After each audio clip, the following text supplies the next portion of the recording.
হানজালা রাদিয়াল্লাহু তাআলা আনহু বাড়ি থেকে বের হলেন, দৌড় মেরে মেরে যাচ্ছেন নবীর দরবারের দিকে, আর চিৎকার মেরে মেরে বলছেন, নাফাকা হানজালা, নাফাকা হানজালা, হানজালা মুনাফিক হয়ে গেছে, মুনাফিক হয়ে গেছে। এই কথা বলে বলে দৌড় দৌড় মারতেছেন, রাস্তায় আটকে দিলেন। আমার নবীর পরে যার স্থান, এই পৃথিবীতে সবচেয়ে দামি মানুষ ছিলেন নবীর পরে, নবীদের পরে আবু বকর সিদ্দিক রাদিয়াল্লাহু তাআলা আনহু। তাকে আটকায় ফেলে বলছেন, ওরে হানজালা, তুমি কোথায় যাও? তোমার কি হয়েছে? তুমি মুনাফিক বলো কেন নিজেকে? সঙ্গে সঙ্গে তিনি বললেন, আমি যখন নবীর সামনে বসি তখন দুনিয়ার কথা আমি ভুলে যাই, বাড়িতে গেলে পরে দুনিয়ার কথা মনে হয়। আমার তো মন বলছে আমি মুনাফিক হয়ে গেছে, আমি হানজালার ঈমান নাই। সাইয়েদনা আবু বকর তিনিও বলছেন, আমারও তো তাই হয়, চলো আমরা দুজন মিলেই চলে যাই। গিয়ে বলছেন, হুজুর আমরা তো মুনাফিক হয়ে গেছি। রাসূল বললেন, না রে না, মুনাফিক হও নাই। তাদের মতো সাহাবীর যদি এমন চিন্তা কাজ করে, ওমর ফারুক রাদিয়াল্লাহু তাআলা আনহু, আমার নবীজি একজন সাহাবীর কাছে মুনাফিকদের তালিকা রেখেছিলেন।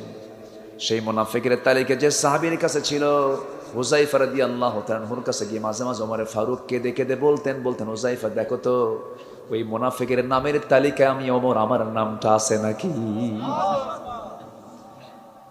কি চিন্তা তারা করতেন, কি পেরেশান তারা হতেন। ওমর ফারুকের মতো মানুষ, হানজালার মতো মানুষ, আবু বকর সিদ্দিক রাদিয়াল্লাহু আনহুর মতো মানুষ, তারা চিন্তা করতেন মুনাফিক হইলাম কিনা। আর আমার দেশে এমন কিছু দরবার আছে জান্নাতের টিকিট দিয়ে দেয়। আসতে বলবেন না, আছে না নাই? নিজে কই যাবে সেটারই তো কোনো খবর নাই, টিকিট দিয়ে দেয়। আমার বন্ধুগণ, সবার আগে ইমানের যত্ন আমরা নেব, ইমানকে লালন করব। আল্লাহ রাব্বুল আলামিন বলেন, ওয়াল্লাযীনা আমানু ওয়া লাম ইয়ালবিসু ঈমানাহুম বিযুলমিন উলাইকা লাহুমুল আমনু ওয়া হুম মুহতাদুন। জোরে বলুন আল্লাহু আকবার। ঈমান যারা আনবে, ওয়া লাম ইয়ালবিসু ঈমানাহুম বিযুলমিন, এবং তার জীবনটাকে, ঈমানটাকে জুলুমের দ্বারা আচ্ছাদন করবে না। জুলুম আই শিরক। জুলুম কি? শিরক। ইন্না শিরকা লাযুলমুন আযীম। শিরক যাকে বলে, জুলুম তা কি বলে? শিরকের অপর নাম জুলুম, জুলুমের অপর নাম হলো শিরক। আল্লাহ রাব্বুল আলামিন বলছেন, ঈমান যারা আনবে, ঈমানটাকে দ্বারা জুলুম দ্বারা, শিরকের দ্বারা আচ্ছাদন না করবে, আল্লাহ বলছেন ওই সমস্ত বান্দাই হলো নিরাপদে থাকা বান্দা, ওই সমস্ত বান্দাগুলোই আমার হেদায়েত প্রাপ্ত বান্দা। জোরে কোন সুবহানাল্লাহ। আল্লাহ তাআলা বলছেন যে তারাই টাটকা মুমিন যাদের মধ্যে চারটা গুণ পাওয়া যাবে, আর তাদের জন্য আমার পক্ষ থেকে আছে, তাদের জন্য আমার পক্ষ থেকে আছে হলো সাধারণ ক্ষমা এবং সম্মানজনক জান্নাত। জোরে কোন সুবহানাল্লাহ। কি ক্ষমা? তাহলে আল্লাহ যদি ক্ষমা করে দেন, তার ঠিকানা কোথায় হবে? কার বিধান দিয়া? ইমানি চেতনা এবং কার বিধান? আল্লাহর বিধান দিয়ে তিনি সক্ষম হয়েছিলেন। তিনি চেষ্টা কম করেননি, তিনি হালফুল ফুজুল গঠন করেছিলেন, সমাজকে সংশোধন করার জন্য পারেননি। কেন পারেননি? ব্যর্থ হয়েছেন। রাসূলের মতো মানুষ ব্যর্থ হয়েছেন, বিশ্বনবীর মতো মানুষ যার জীবনে একটা মিথ্যা কথা ছিল না, জীবনে মিথ্যার আশ্রয় তিনি কখনো নেননি, অথচ তিনি ব্যর্থ হলেন কেন? কারণ তার কাছে তখন সত্য আসে নাই, ওহিটা আসে নাই। আমার নবীজি হালফুল ফুজুল গঠন করলেন, সফল হতে পারলেন না। 63 বছর 9 ঘন্টার জীবন তার ছিল। নবুয়ত পেয়েছেন 40 বছর বয়সে। 40 বছর পর্যন্ত চেষ্টা করেছেন, পারেন নাই। নদীতে মাছ মারতে গেলাম, মাছ মারতে গিয়ে যদি মাছ জালের মধ্যে প্রচুর, আমি দেখলাম আটকে গেছে মাছ, আপনি ধরলেন, প্রচুর মাছ আপনি ধরেছেন জালে, কিন্তু মাছটা যে পাত্রে রাখবেন সেই পাত্রের তলা নাই। এই পাত্রকে এলাকায় কি বলে?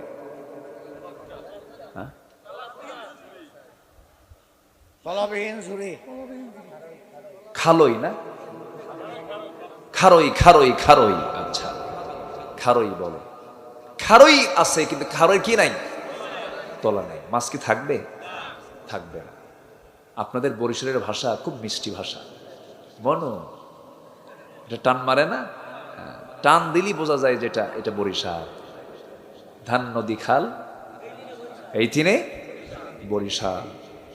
বরিশাল এদেশের অনেক সংস্কৃতিকে লালন করে। বলি আলহামদুলিল্লাহ, জোরে বলি আলহামদুলিল্লাহ। বাংলাদেশ নদীমাতৃক দেশ, এটা জীবন্ত প্র্যাকটিক্যাল পাওয়া যায় কোন অঞ্চলে? বরিশাল। অন্যান্য এলাকায় নদী মরে গেছে, অনেক অঞ্চলে নদী নাই, কিন্তু নদী এখনো এলাকায় তাজা আছে না নাই? আলহামদুলিল্লাহ। সম্মানিত ভাইয়েরা, তো রসুলের মতো মানুষ চেষ্টা করে পারেন নাই কোরআন ছাড়া। আমরা কি কোরআন ছাড়া চেষ্টা করে পারবো? যারা কোরআন ছাড়া সমাজকে সংশোধন করতে চায়, সমাজ সংস্কার করতে চায়, সমাজের উন্নয়ন করতে চায়, দেশকে উন্নয়ন করতে চায়, জাতিকে ভালো কিছু দিতে চায়, নবী যদি না পারেন, যারা কোরআন ছাড়া এগুলো কিছু দিতে চায় তারাও পারবে না। কি লাগবে? আসতে বলবেন না, কি লাগবে? কোরআন। বাড়িতে লেগেছে আগুন, নেভানোর জন্য কি দরকার? পানি।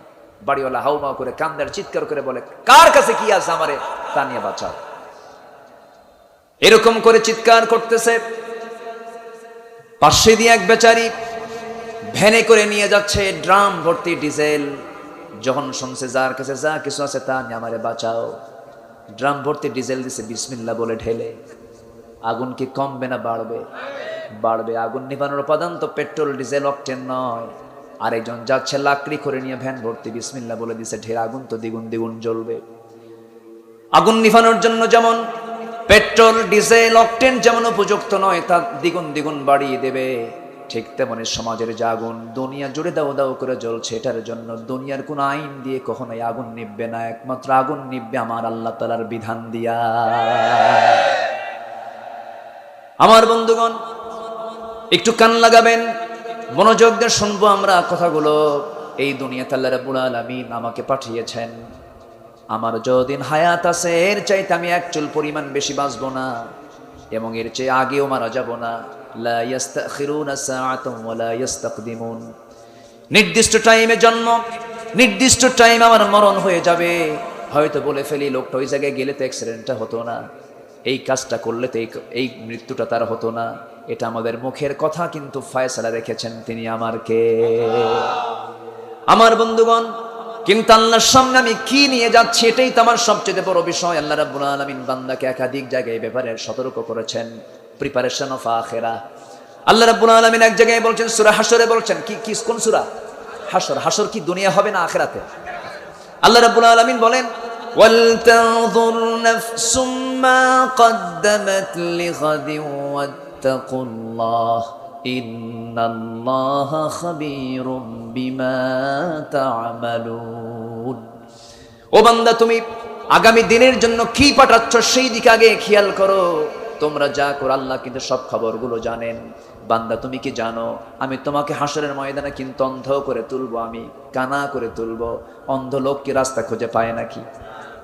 আল্লাহ বলছেন, ওয়ামান আ'রাদা আন যিকরি ফাইন্না লাহু মাঈশাতান দানকা ওয়া নাহশুরুহু ইয়াওমাল কিয়ামাতি আ'মা قال رب لم حشرتني أعمى وقد كنت بصيرا قال كذلك أتتك آياتنا فنسيتها وكذلك اليوم تنسى জোরে বলুন আল্লাহু আকবার। আল্লাহ বলছেন, যে বান্দা আমার জিকির থেকে, আমার কোরআন থেকে, আমার বিধান থেকে, আমার দ্বীন থেকে, আমার ইসলাম থেকে যে বান্দা নিজেকে গুটিয়ে রাখবে, সেই বান্দাকে আমি আল্লাহ রাব্বুল আলামিন ফাইন্না লাহু মাঈশাতান দানকা, আমি তার জন্য দুনিয়ার জিন্দেগিটা আমি সংকীর্ণ করে দেব, এবং আখিরাতে আমি তাকে হাসরের ময়দানে আমি তাকে কানা করে তুলব, অন্ধ করে তুলব। কার কথা?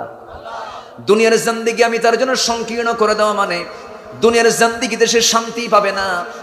হৃদয়ের প্রশান্তি বান্দার ভিতরে তখনই কাজ করবে যখন বান্দার মধ্যে নামাজ থাকবে, যখন বান্দার মধ্যে ঈমান থাকবে, যখন বান্দার মধ্যে ইসলাম থাকবে।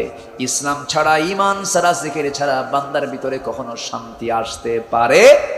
শান্তি আসতে পারে না। আল্লাহ বলছেন, মাঈশাতান দানকা, দুনিয়ার জিন্দেগি আমি তার জন্য সংকীর্ণ করে দেব, শান্তি পাবে না। বাড়ির মধ্যে যাবে, বউটা খারাপ, শান্তি পাবে না। ছেলেটা গাঁজা খায় শীত হয়ে পড়ে থাকবে, এমন পরিবার আছে না নাই? হাজার হাজার কোটি টাকার মালিক, কিন্তু হাজার কোটি টাকার মালিক হলে হবে কি, ঘরের মধ্যে ঢোকা মাত্র ছেলে তার বাবাকে লক্ষ্য করে পিস্তল উঁচায়া থাকে, গুলি করার জন্য উদ্যত হয়ে যায়। এই যে আচরণগুলো করে, এই যে চরিত্রগুলো দেখতে থাকে, পিতা কর্তৃক সন্তান লাঞ্ছিত, সন্তান কর্তৃক পিতা লাঞ্ছিত, স্বামী বউকে দাম দেয় না, বউ স্বামীকে দাম দেয় না। এটাই হলো মাঈশাতান দনকা। দুনিয়ার জিন্দেগি আমি তার জন্য সংকীর্ণ করে দেব। হাজার হাজার কোটি টাকার মালিক খেতে পারে না, আছে না নাই বলেন? গ্রামের লোক বেশি খায় না শহরের লোক বেশি খায়? হ্যাঁ, কিন্তু টাকা বেশি কাদের? শহরের লোক। শহরের লোক কি বেশি খায় না কম খায়? শুধু কম খায় না, একেবারেই কম খায়। হাজার কোটি টাকার মালিক, সামনে খাবার প্রস্তুত, 1 কেজি আঙ্গুর নিয়ে বসে, কিন্তু খেতে নিলে ডাক্তার বলে একটা খাবি আর বাকিগুলো চায় থেকে দেখবি। ঠিক কিনা বলে? খাইতে পারে না। হাজার কোটি টাকার মালিক, মাঈশাতান দনকা। এটাই মাঈশাতান দনকা। সম্মানিত ভাইয়েরা, আল্লাহ তাআলা গরিবকে দিয়েছেন, আমার এটা একটা গবেষণা ভাঙ্গাচোরা, গরিবকে দিয়েছেন আল্লাহ তাআলা খাওয়ার জন্য, আর ধনীকে দিয়েছেন টাকাগুলো দেখার জন্য। শুধু টাকা দেখবি আর গরিব খাবার খাবে। আল্লাহু আকবার। গ্রামের মানুষকে প্লেট নিয়ে বসে না, কি নিয়ে বসে? গাবলা নিয়ে বসে। এলাকায় গাবলা কয়, গাবলা নিয়ে বসে। যখন খাইতে বসে, সকালবেলা ঘুম থেকে উঠি নামাজটা পড়ে চলে গেছে মাঠে, পরিশ্রম করে বাড়িতে এসে গাবলা নিয়ে বসে, 1 কেজি চালের পান্তা খাইয়া কয়, কেমন খাইছো? আরেক কেজি হলে ভালো হয়। ঠিক কিনা বলেন? এটাই হচ্ছে মানে আল্লাহ তাআলা হুকুম যদি কোনো বান্দা মেনে চলে, নিয়ামত দিবেন কে? বরকত দিবেন কে? রহমত দিয়ে ধন্য করবেন কে? সম্মানিত ভাইয়েরা, এই জন্য আমরা সর্বক্ষণ আমাদের দায়িত্ব হচ্ছে একটাই, সেটা হলো পৃথিবীতে এসেছি আমরা কার জিকির করার জন্য, কার হুকুম মানার জন্য, কার দিন মানার জন্য? আল্লাহর দিন মানার জন্য। ঈমানকে আমরা লালন করব, ঈমানকে আমরা যত্ন করব। ঈমানের যত্ন করতে নিয়ে জীবন দিয়েছেন কত নবী, ঈমানের যত্ন নিতে গিয়ে কত সাহাবে কেরামের জীবন হাসতে হাসতে চলে গেছে। আমার বন্ধুগণ, একটা লোকের কথা আমি প্রায়, আমার একজন সাহাবীর কথা প্রায় মনে পড়ে। গত রমজানে আমি ওমরায় গিয়েছিলাম। একজন বন্ধু আমাকে রাস্তায় গাড়িতে করে আমাকে ঘোরায় বেড়ালেন। আজকে তিনি কবরবাসী হয়েছেন, নাম তার মিজান। আমার ছোট মারা গেছেন। উনি বললেন, ও আমার ভাইজান, আপনাকে আজকে একটা স্পট দেখাবো। গাড়িতে করে নিয়ে আমাকে ঘোরাচ্ছেন। হঠাৎ করে এক জায়গায় ব্রেক মারলেন। ব্রেক মেরেই বলছেন, চতুর্দিকে বিল্ডিং, আর মাঝখানে যে বিশাল ফাঁকা জায়গায়, ও আমার দোস্ত বন্ধু, আপনার তো জানা নাই, এই জায়গার নাম হলো বাত্তা কুরাইশ। এই জায়গাতে আমার নবীর প্রিয় সাহাবী বেলালকে এই জায়গায় প্রত্যেকদিন নিয়ে এসে বুকে পাথরও চাপা দিয়া তাকে এই জায়গায় কষ্ট দিত, শাস্তি দিত, নির্যাতন করত, জুলুম করত। সাইয়েদনা বেলালকে যখন তার মনিব উমাইয়া বলে ফেলেছিল, বেলাল শুনলাম তুমি নাকি ঈমান এনেছো, তুমি ঈমানটা ছেড়ে দাও, তুমি কাজ করবে আমার, গুণগান গাবে মুহাম্মাদের, এটা হতে পারে না। সাইয়েদনা বেলাল বললেন, আমার মনিব উমাইয়া, আপনি আমাকে যে প্রস্তাব দিয়েছেন, হাসতে হাসতে দুনিয়া থেকে জীবনটা দিয়ে দেব, কিন্তু ঈমান নামক বড় দৌলত আমি কখনো ছাড়তে পারবো না। পাকড়াও করে ফেলল। উটের পাকানো রশি দিয়া, উট যে রশিদে বাঁধা হয়, খেজুর পাকানো রশি দিয়া তাকে গলায় বেঁধে টেনে হেঁচড়ে নিয়ে আসলো সেই বাত্তা কুরাইশের সেই জায়গায়। বুকের উপরে পাথর চাপা দিয়া তাকে মারা হচ্ছে, নির্যাতন করা হচ্ছে। শুধু বেলালের মুখ থেকে একটা আওয়াজ বের হয়, সূরা ইখলাস তখন নাজিল হয়ে গেছে। সূরা ইখলাস এমন একটা সূরার নাম, এই সূরাটা যদি কোনো বান্দা যদি পরপর 3 বার বলে, কোরআন খতমের সমান সব তার আমলনামায় হয়ে যায়। বারবার শুধু বেলাল বলছেন, কুল হুয়াল্লাহু আহাদ আল্লাহুস সামাদ লাম ইয়ালিদ ওয়া লাম ইউলাদ ওয়া লাম ইয়াকুল লাহু কুফুয়ান আহাদ। বারবার আল্লাহ আহাদ, আল্লাহ আহাদ বারবার বলছেন। উমাইয়ার সহ্য হলো না, দৌড় মেরে গিয়ে তার বুকের উপরে বসলো। বাম হাত তার মুখের মধ্যে ঢুকায় দিয়া জোর করে সেই জিহ্বার টান মেরে বাইরে বের করে বাবলা গাছের কাটা, শক্ত কাটা জিহ্বার মধ্যে ঢুকায় দিল। ফিঙ্কি দিয়া রক্ত পড়া শুরু হয়ে গেল। বলা হলো, বেলাল রে, তোর জিহ্বা অচল করে দিয়েছে, তুই তোর রব আল্লাহর জিকির করবি কেমনে? আমি তোর জিহ্বা অচল করে দিলাম। সাইয়েদনা বেলাল ওই সময় শাহাদাত আঙ্গুল উঁচু করে ইশারা করে বলতেছে, ক্ষত মুখ নিয়া, ক্ষত জিহ্বা নিয়া ইশারা করে বলতেছে, উমাইয়া তুমি আমার জিহ্বা অচল করলে কি হবে? আমার দিলের মাকামে আমি আল্লাহর নামটা অঙ্কন করে নিয়েছি। নবীর কানে সংবাদ চলে গেল। নবী আমার শুনতে পেলেন। নবী শোনার সঙ্গে সঙ্গে বললেন, আবু বকর, আল্লাহ তোমাকে মিলিয়নার বানিয়েছেন, বিলিয়নার বানিয়েছেন, প্রচুর টাকার মালিক তোমাকে বানিয়েছেন। তুমি যদি তোমার এই টাকার বিনিময়ে হলে, স্বর্ণ মুদ্রার বিনিময়ে হলে আমার বেলালকে যদি তুমি মুক্ত করে আনো, আমি ওয়াদা করছি আল্লাহ তোমাকে এর বিনিময়ে জান্নাত দিয়ে দিবে। সাইয়েদিনা বেলাল স্বর্ণ মুদ্রা নিয়ে চলে গেলেন। স্বর্ণ মুদ্রা নিয়ে গিয়ে উমাইয়ার মুখে মেরে দিয়ে বলেন, যা লাগবে নিয়ে এনে বেলালকে মুক্ত করে দে, বেলালকে মুক্ত করে এনে নবীর সামনে যখন হাজির করলেন, রাসূল তার আপাদমস্তক দেখতে পেলেন মাথা থেকে পা পর্যন্ত এমন কোনো জায়গা নাই যে জায়গায় জখমের চিহ্ন বাদ আছে, রক্ত ঝরতেছে। রাসূল বলছেন, বেলাল রে, তুই চিন্তা করবি না বেলাল, তোর দেহ থেকে রক্ত যখন এই মক্কার জমিনে যখন স্পর্শ করেছে, বেশি দিন বিলম্ব নয়, এই জমিনেই দেখতে পাবি আল্লাহর দিন কায়েম হয়ে গেছে। আমার বন্ধুগণ, ঈমান আনা মানে পরীক্ষায় পড়ে যাওয়া। আল ইয়াসার, ইয়াসার পরিবারের কথা কে না জানেন? দিন এনেছেন ইয়াসারকে পাখির বাচ্চার মতো দুই টুকরা করে দুনিয়া থেকে বিদায় করে দেওয়া হয়েছে, মুরগির রানের মতো দুই টুকরা করে বিদায় করে দেওয়া হয়েছে। সুমাইয়ার মতো মহিলাকে বর্ষার আঘাতে বুক দিয়ে ঢুকে পিঠ দিয়ে বর্ষা বের করে দুনিয়া থেকে বিদায় করে দেওয়া হয়েছে। সবার মধ্যে একটাই জিকির ছিল, লা ইলাহা ইল্লাল্লাহু মুহাম্মাদুর রাসূলুল্লাহ, লা ইলাহা ইল্লাল্লাহু মুহাম্মাদুর রাসূলুল্লাহ। ঈমানের জিকির করার দরকার আছে না নাই? ঈমান এনেছি আমরা, জিকির করব কার? আল্লাহ এক নাম্বার কথা বলছেন, তুমি সফল হবে, টাটকা মুমিন হবে। এক নাম্বার শর্ত হলো ঈমানটা তুমি আনবা। নাম্বার 2 হলো তোমাকে হিজরত করতে হবে। ওয়াল্লাযীনা আমানু হাজারু, যারা হিজরত করবে, হিজরত যারা করবে, হিজরতের দুটো ব্যাখ্যা। আল মুহাজিরু মান হাজারা মা নাহাল্লাহু আনহু, প্রকৃত মুহাজির তো তাকে বলে যে আল্লাহর নিষিদ্ধ হারাম কাজগুলো যে বাদ দেয় তাকে মুহাজির বলা হয়। আবার মুহাজির মানে রাসূল, এখানে রাসূল যে দেশ ছেড়ে মদিনায় গিয়েছিলেন, মক্কা ছেড়ে মদিনায় গিয়েছিলেন, এটার নাম কি বলেন? হিজরত। আল্লাহ তাআলা তার পছন্দের অনেক পয়গম্বরকে পর্যন্ত হিজরতের মুখোমুখি করেছেন। একজন নবী আল্লাহর সঙ্গে ডাইরেক্ট কথা বলেছেন, কোনো ফেরেশতা লাগতো না। সেই নবীর নামটা কি? মানে সেই নবীর নামটা কি? মূসা আলাইহিস সালাতু ওয়াস সালাম, তিনিও হিজরত করেছেন। ইব্রাহিম আলাইহিস সালাতু ওয়াস সালাম হিজরত করেছেন, আমার নবীও হিজরত করেছেন। হিজরতের এক নম্বর উদ্দেশ্য ছিল, সেটা হলো এই জমিনে কার দিন কায়েম করা। আসতে বলবেন না, কার দিন কায়েম করা।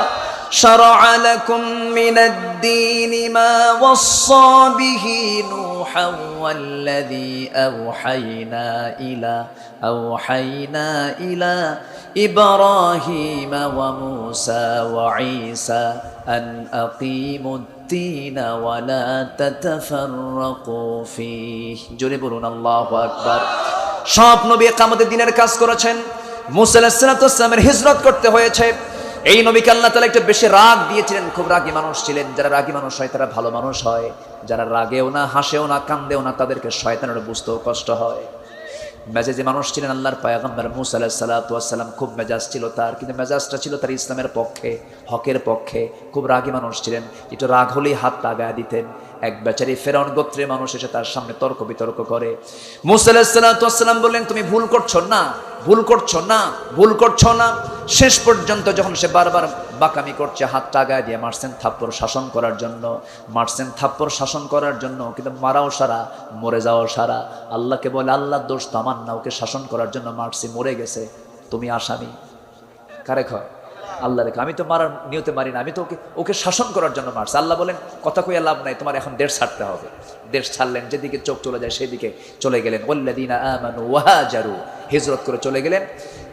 মিশর থেকে চলে গেলেন মাদিয়ান। কোথায় চলে গেলেন? মাদিয়ান। প্রচন্ড ক্ষুধা, তৃষ্ণা, সহ্য করতে পারছেন না, তৃষ্ণার যন্ত্রণা। সামনে একটা কূপ পেলেন, সে কূপের ধারে গেলেন। কূপের ধারে গিয়ে ঢাকনা টান দিতে বহু মানুষ লাগে, 13 থেকে 14 জন মানুষ। বাম হাতে ধরলেন, টান মারলেন, ছিটকে পড়ে গেল। কূপ থেকে পানি তুলে পান করলেন। চুপ মেরে আছেন, কেউ কাউকে চিনি না, কিভাবে থাকবো, কোথায় যাব, একটা চিন্তায় পড়ে গেছেন। নতুন এলাকা, নতুন জনপদ। হঠাৎ করে দেখতে পেলেন দুটো মহিলা হেঁটে হেঁটে আসতেছে, হাতে বালতি। কি সমস্যা? কূপ থেকে পানি তুলবো। পুরুষ মানুষ নাই বাড়িতে? কে আছে? পুরুষ মানুষ একজন, কিন্তু আবুনা শাইখুন কাবীর, আমাদের বাপ খুব বুড়া মানুষ, নড়াচড়া করতে পারে না, চোখে কম দেখেন। কি তাই? ঠিক আছে, তোমার সন্ধ্যার পরে তো মেয়েদের থাকতে নেই, বালতি আমার হাতে দাও। কূপের ধারে গেলেন, কূপ থেকে ঢাকনা যখন টান মারলেন, দুই মহিলা স্তম্ভিত হয়ে বলতেছে, এত শক্তি মানুষের হয়? ভয় পেয়ে গেছে। কূপ থেকে বালতি দিয়ে পানি তুলে দিয়ে বলতেছে, সোজা বাড়িতে চলে যাও। বাড়িতে চলে গেছে। বাপ বলতেছে, মা, প্রত্যেকদিন সন্ধ্যা পার হয়ে যায়, আজকে এত দ্রুত আসলে কেমনে? কাব্বা, তাফিজুন আজিজ, শক্তিশালী একজন যুবককে পেলাম কূপের ধারে, খুবই শক্তিশালী, তার গায়ের প্রচন্ড শক্তি। ঢাকনায় হাত দিল, ছিটকে পড়ে গেল, থেকে পানি তুলে আমাদেরকে সাহায্য করলো। বৃদ্ধ পিতা বলছে, আমার বড় মেয়ে তুমি আগামীকালকে ওই কূপের ধারে গিয়ে ওই যুবককে আমার সালাম জানিয়ে বলবে সেজন্য আমার সঙ্গে সাক্ষাৎ করার জন্য আসে। আমি তাকে দাওয়াত দিলাম। পরের দিন চলে আসছে, সালাম জানিয়ে বলল যে আপনাকে দাওয়াত, আমার আব্বা আপনাকে দাওয়াত দিয়েছেন, উনি বুড়া মানুষ, উনি চোখে দেখেন না, আপনি তার দাওয়াত মঞ্জুর করুন। ঠিক আছে আমি যাব, তবে শর্ত হলো আমি তো চিনি না, আমি কেমন করে যাব, তুমি আমাকে চেনায় দিবা। কে ঠিক আছে, আপনার কোনো চিন্তা নাই, আমি সামনে সামনে চলবো, আপনি পিছে পিছে আসবেন আমাকে দেখে দেখে, আমাকে ফলো করে। মুসলমানের মেজাজ গেছে গরম হয়ে, তিনি বলতেছেন তুমি আমাকে কি বললা, তুমি মহিলা হয়ে সামনে চলবা আর আমি পিছে পিছে হাঁটবো? এমন পুরুষ তো আমি মুসা না, আমি সামনে যাবো, তুই পিছে আস। আল্লাহু আকবার বলো। আজকে গোটা দুনিয়া চলছে পুরুষের পিছে না নারীর পিছে? মসজিদের নামাজ হবে কার পিছে বলেন? ইমাম হবে কে? ইমাম হবে কে? পৃথিবীর সমস্ত পয়গম্বরের নারী না পুরুষ? নেতৃত্ব আসবেন নারী না পুরুষের? পুরুষে শিখিয়েছেন, হুকুম দিয়েছেন তিনি আমার কে? মুসা আলাইহিস সালাতু ওয়াস সালাম বললেন, না আমি সামনে সামনে চলবো, তুমি আমার পিছে পিছে থাকবা, বেশি কথা বলবা না, শুধু বলবা ডান বাম ডান বাম। এর চেয়ে বেশি কথা বললেই রোগ সৃষ্টি হবে। তুমি পুরুষ, আমি নারী, আর আমি যদি পিছে পিছে থাকি আমার চোখের গুনাহ হবে। আমি সামনে থাকবো, তুমি পিছে পিছে থাকবা। মহিলা মনে মনে কয়, গতকালকে শক্তি বেশি দেখলাম, আজকে দেখি চরিত্র ভালো, ছায়া থাকে না। আলহামদুলিল্লাহ বলবেন না? তাহলে ভালো নারীর গুণ, ভালো নারী পুরুষের দুটো গুণকে পছন্দ করে, একটা হলো শারীরিক সক্ষমতা, আরেকটা হচ্ছে চরিত্র সুন্দর। আজকের মেয়েদের মধ্যে কি সেই মানসিকতা আছে?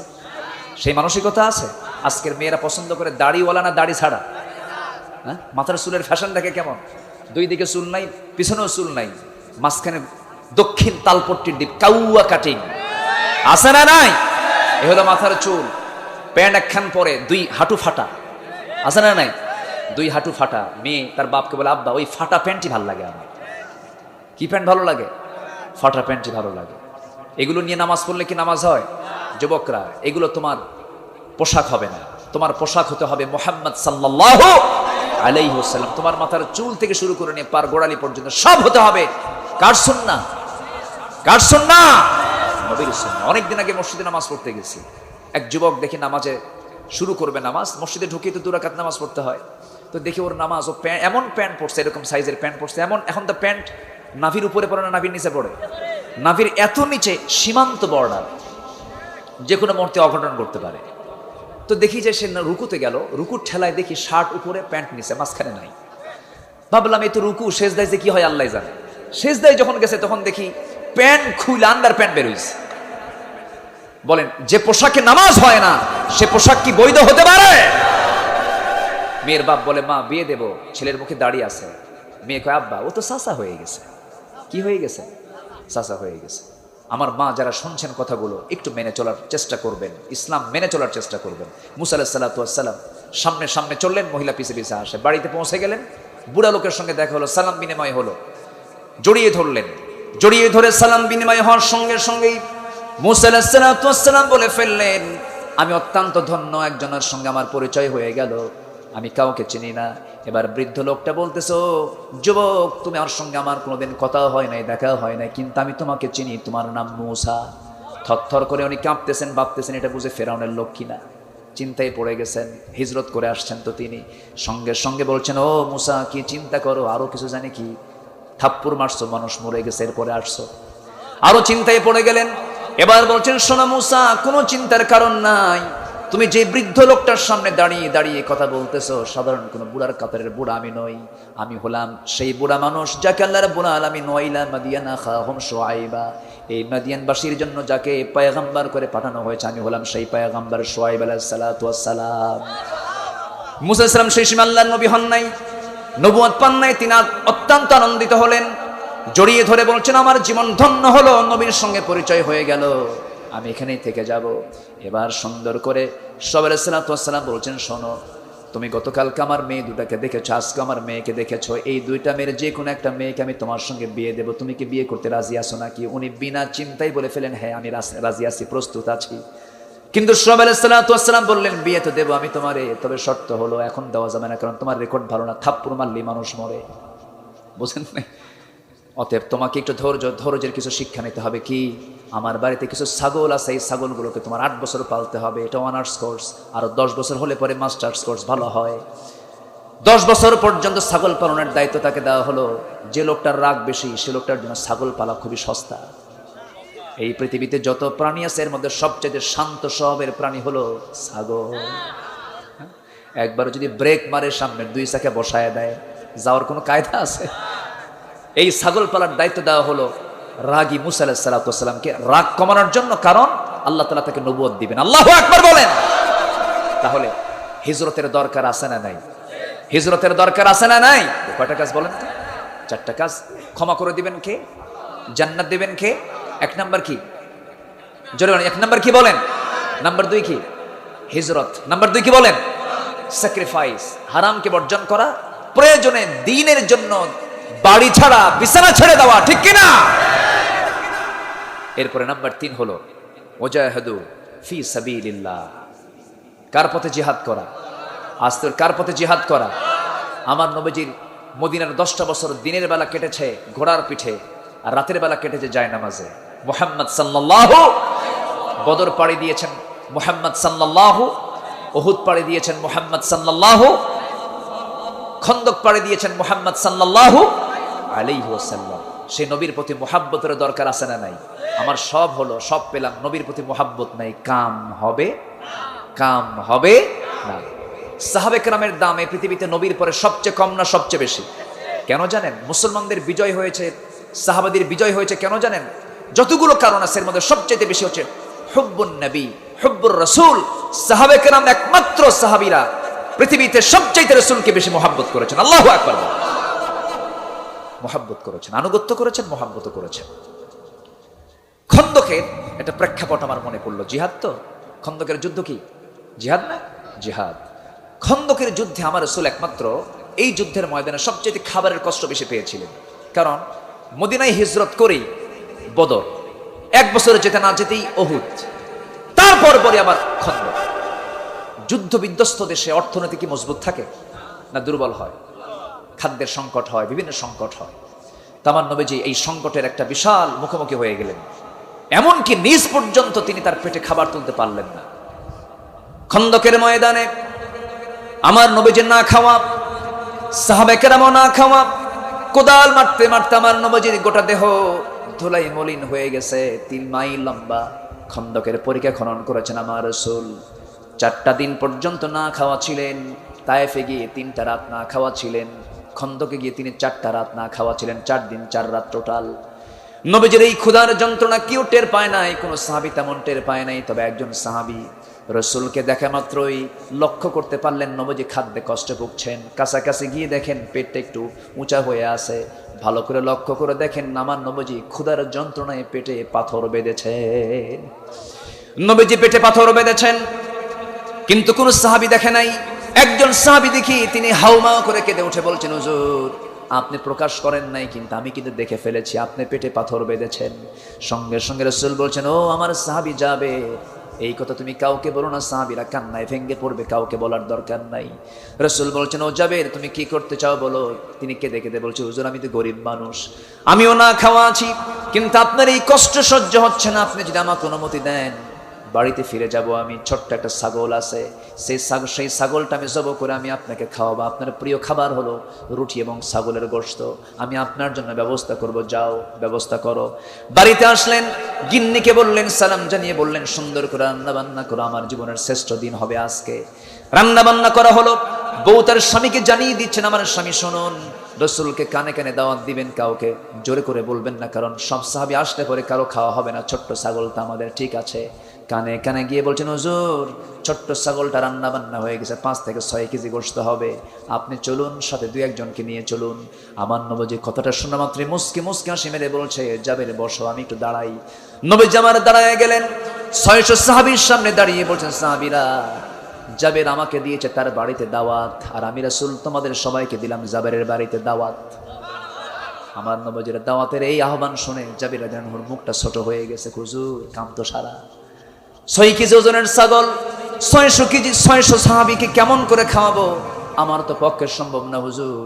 রাসূল বলছেন, জাবির রে, চিন্তা করো কেন, তুমি তো আমাকে এমন লোক পাও নাই। আমার কর্মীরা না খেয়ে থাকবে, আমি রাসূল আমি না একা খাবো, এমন নেতা এমন নেতৃত্ব আমি গড়ি নাই। আমার কর্মীও খাবে না, আমিও খাবো না। আমি খাবো, আমার কর্মীরা খাবে। আমি নেতা, আমি খাবো না, আমার কর্মীরা খেতে পারবে না। আমি খাচ্ছি, আমার নেতারাও খাবে। আমি কর্মীকে না খেয়ে আমি নিজে একা খেতে পারবো না। আমার নবীজি সারা জীবনের তবিয়ত ছিল, রাসূল আগে খেতেন না খাওয়াতেন, আজ তো খেতেন না খাওয়াতেন।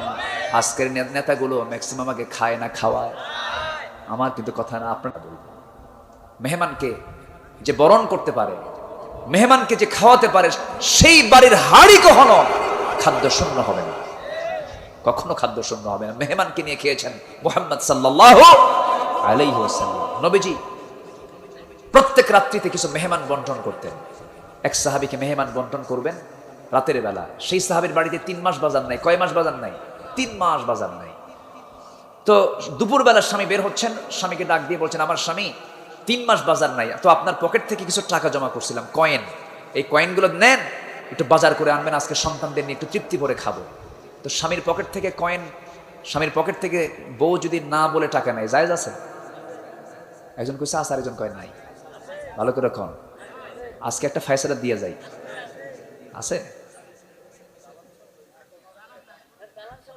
সালান সহ না, দেখছেন ফতুয়া তো আপনারা দিয়ে দিলেন। এক মহিলা সাহাবী নবীর সামনে গিয়ে বলতেছে, হুজুর আমার স্বামী খুব কৃপণ। সহিহ হাদিস কিন্তু, আমার স্বামী খুব কৃপণ, মৌলিক যে চাহিদা তাও পূরণ করে না, আমি কি তার কাছ থেকে না বলে কিছু নিতে পারবো? রাসূল বলেন, খুদি খুদি মা ইয়াকফিক, তুমি গ্রহণ করতে পারো, যা তোমার জন্য প্রয়োজন তুমি ততটুকু গ্রহণ করতে পারো। তাহলে নেওয়া যাবে তখন যখন স্বামী কি হবে? আস্তে খাওয়ায়। কৃপণ হবেন? কৃপণ হওয়া যাবে? হওয়া যাবে না। কৃপণ না হলে নেওয়া যাবে না, বলতে হবে। তো কয়েনগুলো দিয়ে বললেন, আপনি আজকে বাজার করে আনবেন। বাজারে যাবেন, আজান হয়ে গেছে, এখন নামাজ আগে না বাজার আগে? নামাজ ধরেছেন, আমার নবীজি নামাজ পড়াচ্ছেন, খুতবা শুরু করছেন, আসর হয়ে গেছে, মাগরিব হয়ে গেছে, এশা হয়ে গেছে, বাজার আর নাই। ব্যাগটা ফাঁকা নিয়ে এশা নামাজ পড়ে চলে যাবেন। রাসূল বলছেন, তালহা এদিকে আসো, এই যে একটা সাহাবী বাদ পড়ছে, মেহমান, একে নিয়ে যাও, মেহমানদারি করো। মেহমান নিয়ে ফাঁকা ব্যাগ নিয়ে বাড়িতে গেছেন, দরজা ডাক দিচ্ছেন, স্ত্রী দরজা খুলো, সন্তানের মা দরজা খুলো, এই যে বাজারের ব্যাগ বাজার হয়নি, মেহমান নিয়ে আসছে। বউ বলে, আলহামদুলিল্লাহ, আমার আপনার বউ বলেন, বললেন বসেন, মেহমানকে বসায় দেন। এখন স্বামী উল্টা বলতেছে, আমার স্ত্রী সবই তো ঠিক আছে আলহামদুলিল্লাহ, কিন্তু খাওয়াবা কি কও? চিন্তা করবেন না, ওই যে তুষের বস্তা দেখা যায়, তুষের বস্তা আমার জন্য একটু নামায় দেন। তুষের বস্তা নামায় দেওয়া হলো। তুষের বস্তা চালনা দিয়ে চালতে চালতে মোটে কিছু জব বের হলো। সেই জবের খুদ সুন্দর করে নিয়ে পিষদানিতে পিষে পিষে জবের কিছু আটা বের করা হলো, খামির করা হলো। মোটে 2টা রুটি প্রস্তুত করে দিয়া স্বামীকে বলছে, স্বামী আমার মেহমানের সামনে দিয়ে চট করে আপনি বের হয়ে চলে আসবেন। আমার ঘরে আসার সঙ্গে সঙ্গে আমরা লাইট বন্ধ করে ঘুমিয়ে পড়বো। মেহমান টের পাবে আমরা খাওয়া দাওয়া সম্পন্ন করেছি, কিন্তু তাদের পেটে কোনো খাবার নাই। ফজর হয়ে গেছে, মেহমানকে নিয়ে সেই সাহাবী মসজিদে নববীর দিকে চলে গেলেন, নামাজ শেষ হয়ে গেছে। সব সাহাবী চলে যায়, পিছন থেকে বলছে, তালহা রে এইদিকে আসো। সেই সাহাবী থরথর করে কাঁপতে কাঁপতে বলছে, ইয়া রাসূলুল্লাহ, আমি বড় আফসোস করছি, আমি আপনার কাছে ক্ষমা চাচ্ছি, মেহমানকে সম্মান করতে পারিনি, আমারে মাফ করে দেন। রাসূল বলেন, না রে তালহা, উল্টা বলো কেন? গত রাত্রে তুমি এবং তোমার স্ত্রী যে আচরণটা মেহমানের সঙ্গে করেছো, তোমাদের জীবনের শ্রেষ্ঠ আমেল তোমাদের গতকালকে হয়ে গেছে। মেহমানকে সম্মান করা ওয়াজিব। মেহমানকে সম্মান করা কি ওয়াজিব। এটা মুসলমানদের ঐতিহ্য, এগুলো আজকে হারিয়ে যাবার পথে। এই জন্য একটু কথা বললাম, এই বিষয়ে একটু চলে গেলাম। অনেক লম্বা লম্বা কথা ছিল, সময় তো অল্প। 4টা কাজ আমরা শিখে যাব আজকে, শর্ট করে হলেও। 1 নাম্বার হলো ঈমান। 1 নাম্বার কি বলেন? নাম্বার 2 হলো হিজরত। নাম্বার 2 কি? হিজরত। নাম্বার 3 হলো জিহাদ। নাম্বার 3 কি বলেন? জিহাদ। আমার বন্ধুগণ, আমার নবীজি খন্দকের মাঠ থেকে 600 সাহাবীকে নিয়ে ক্ষুধার্ত পেট নিয়ে রাসূল চলে গেছেন সেই সাহাবীর বাড়িতে। বান্দা যা রিজিকের দায়িত্ব তার। এমন সাহাবী যাবে, নবীজির এত কাছের সাহাবী ছিলেন, মদিনার দিকে আসতেছেন সাহাবায়ে কেরাম কিনে, রাসূল কোন এক জায়গা থেকে সফর করে আসতেছেন। সবাই উঠের পিঠে চড়ে আসেন। সাইয়েদনা জাবির রাদিয়াল্লাহু আনহু তিনি উটের পিঠে চড়ে আসেন, কিন্তু তার উটটা ছিল বুড়া উট। রাসূল বলছেন, যাবে তোমার মন খারাপ কেন? হুজুর, সবার উট আগে আগে চলে যায়, আমার উটটা বুড়া, সবার পিছে আমি পড়ে আসি, আপনি আমার উটের জন্য একটু দোয়া করে দেন। আমার নবীজির হাতে ছিল লাঠি, লাঠি দিয়ে মারছেন ঘুতা, এমন ঘুতা মারছেন উটটা তাজা হয়ে মারছে, এমন দৌড়, সবার আগে জাবিরের উট মদিনায় পৌঁছে গেছে। রাসূল বলেন, জাবের খুশি হয়েছো নাকি? হ্যাঁ খুশি হয়েছি, কিন্তু হুজুর আর কিছু বলবেন নাকি? রাসূল বলেন, এবার উটটা আমারে দিয়ে দাও। রাসূল কি বললেন? উটটা আমারে দিয়ে দাও, এমনি নেব না কিনে নেব? টাকা দিলেন, উটটা কিনলেন। এরপর বলছেন, জাবের তুমি আমার খুব প্রিয় সাহাবী, আমি তোমার কাছ থেকে টাকা দিয়ে উট নেব না, আমি তোমাকে টাকাও দিলাম, তুমি আমার মুহাম্মদের সাহাবী, আমি তোমাকে আবার উটটা দানও করে দিলাম। সাইয়েদনা জাবেরের বাবা ঋণ করে দুনিয়া থেকে বিদায় নিয়েছেন। ঋণের টাকা যারা পাবে তারা সব বাড়িতে ভরে গেছে, দৌড় মেরে চলে গেছেন নবীর কাছে, গিয়ে বলছেন, ইয়া রাসূলুল্লাহ, ঋণদাতা সব বাড়িতে ভরে গেছে, আমার বাবা ঋণ করে চলে গেছে, টাকা তো নাই, কি করে শোধ করে ফেলি? রাসূল বলছেন, তোমার কি আছে হুজুর? খেজুর বাগান আছে, কিন্তু খেজুর নাই, তা দিয়ে ঋণ শোধ হবে না। রাসূল বললেন, আমারে নিয়ে যাও, বরকতের নবী, রহমতের নবী, ওমা আরসালনাকা ইল্লা রাহমাতাল লিল আলামিন। আমার নবী আস্তে করে বললেন, আমাকে সেই খেজুর বাগানের কাছে নিয়ে যাও। খেজুর বাগানের কাছে গেলেন, আস্তে করে বাগানের এক দিক দিয়ে ঢুকলেন, অপর দিক দিয়ে বের হয়ে গেলেন, এত পরিমাণ খেজুর ধরে গেছে। সেই খেজুর বিক্রি করে সব ঋণ শোধ হওয়ার পর অর্ধেক খেজুর তার বাগানে রয়ে গেছে। আমার নবীজি সেই জাবেরের বাড়িতে চলে গেলেন, সালাম দিলেন, বললেন, জাবের তোমার বউকে আমার সালাম জানিয়ে বলো, যেই হাঁড়িতে গোশত পাকাইছে সেই পাকানো হাঁড়িটা ঢাকনা যে দিয়েছে সেই ঢাকনা যেন না সরায়, যেই পাত্রে রুটিগুলো বানিয়ে রেখেছে সেই পাত্রে ঢাকনা যেন না সরায়। আমি আজকে কাউকে বন্টন করতে দেব না, আমি রাসূল নিজের স্বহস্তে বন্টন করব। জোরে বলি সুবহানাল্লাহ। তাহলে যে বন্টন করে তাকে এলাকায় কি বলে? হাজিমদার নাকি খাদিমদার? হ্যাঁ, বহনদার। জি, কি সুন্দর খাদিম, কিন্তু আরবি শব্দ, আলহামদুলিল্লাহ, ভালো তো। আমার নবীজি কি হয়ে গেলেন চিন্তা করেন, নেতৃত্বের গুণগুলো কি! আল্লাহু আকবার বলেন। জিহাদের ময়দান থেকে ক্ষুধার্ত পেটে চলে আসছেন, ক্ষুধার যন্ত্রণা নিয়ে আছেন, অথচ কোমরে গামছা বেঁধে খাবার বন্টনকারী হয়ে গেছেন বিশ্ব নবী। নিজের হাতে 600 সাহাবীকে লাইনে লাইনে তাদেরকে বসায় দিয়া নবীজি 5 কেজি ওজনের সেই ছাগলের পাকানো গোশতগুলো বন্টন করতেছেন। সেই হাদিস দ্বারা প্রমাণিত, নবীজির বরকতি হাতে বন্টন করলেন। সেদিন খন্দকের পরিখা খননের সময় তিনি চলে আসছেন জাবেরের বাড়িতে, সমস্ত গোশতগুলো সবার হাতে হাতে দিয়ে দিলেন। 5 কেজি ওজনের গোশত দিয়া, ছাগল দিয়া 600 সাহাবী তৃপ্তি ভরে খেয়েছেন। জাবেরের বাড়ির হাড়ির গোশত এক চুল পরিমাণ কমে নাই। জোরে বলি সুবহানাল্লাহ। বরকত দেওয়ার মালিককে, আসতে বলবেন না, বরকত দেওয়ার মালিককে।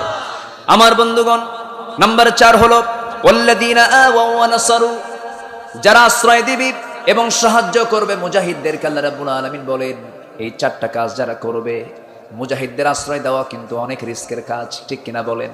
হয়তো ধরলে পরে আমারও বিপদ হতে পারে, না রে বাবা এগুলোর মধ্যে নাই আমি। আল্লাহ বলছেন, এই 4টা কাজ যারা করবে, আল্লাহ রাব্বুল আলামিন বলেন, উলাইকা হুমুল মুমিনুনা হাক্কা, এরাই হলো টাটকা মুমিন। কি মুমিন বলেন? শুধু ঈমান আনলে হবে না, আল্লাহ তাআলা 4টা কন্ডিশন দিয়েছেন। হিজরত যারা করবে, স্যাক্রিফাইস যারা করবে, নাম্বার 3 যারা জিহাদ করবে, জান দিয়ে মাল দিয়ে জান দিয়ে। 2টা কথা আল্লাহ রাব্বুল আলামিন বলেছেন, আগে মালের কথাও বলেছেন, আবার জানের কথাও বলেছেন। আল্লাহ রাব্বুল আলামিন বলছেন, যারা সাহায্য করবে, আশ্রয় দেবে, এই 4টা কাজ যারা করবে, আমার দৃষ্টিতে এরাই হলো টাটকা মুমিন। জেনে রেখে দিও ইমানদারেরা, এই 4টা কাজ যদি করতে পারো, সাধারণ ক্ষমা করে দেব, হিসাব নেব না। এপারে দুনিয়া শহীদের জন্য, ওপারে জান্নাত। জোরে কোন সুবহানাল্লাহ। জান্নাতে যাওয়ার রাজপথ হলো শাহাদাত। জান্নাতে যাওয়ার রাজপথ কি? শাহাদাত। নাম্বার, আল্লাহ তাআলা 4টা কাজের ফলাফল অনুযায়ী বলছেন, সাধারণ ক্ষমা করে দেব। এরপরে লাহুম মাগফিরাতুন ওয়া রিজকুন কারীম, সম্মানজনক রিজিক আমি তাকে দেব। জান্নাতের রিজিককে সম্মানজনক রিজিক বলা হয়েছে। জান্নাতের খাবার খেলে পরে পায়খানা হবে না। দুনিয়ার খাবার খেলে কি হয়? পায়খানা হয়। জান্নাতের খাবার খেলে পরে ঘুম হবে না। জান্নাতে কোনো ঘুম নাই, জান্নাতে কোনো টয়লেট নাই। আল্লাহু আকবার বলো। সেই জান্নাতকে আমরা পেতে চাই না? সেই জান্নাতকে আমরা পেতে চাই না? এই ক্ষণিক জীবনে একটু কষ্ট করে যাব, দীর্ঘস্থায়ী জীবনে দীর্ঘ শান্তিতে আমরা জান্নাতে থাকবো। জোরে বলি ইনশাআল্লাহ। আল্লাহ তুমি সবাইকে কবুল করো। সবাইকে নামাজ পড়তে রাজি আছি? আমার দেশে বহু ইমানদার নামাজ পড়ে না। 5 ওয়াক্ত নামাজ পড়বো, কারা কারা একটু হাত তুলে দেখেন দেখি। জোরে বলি ইয়া আল্লাহ। আমাদেরকে 5 ওয়াক্ত সালাত আদায় করার তৌফিক তুমি আল্লাহ দিয়া দাও। জোরে বলি আমিন, আরো জোরে আমিন, আরো জোরে আমিন।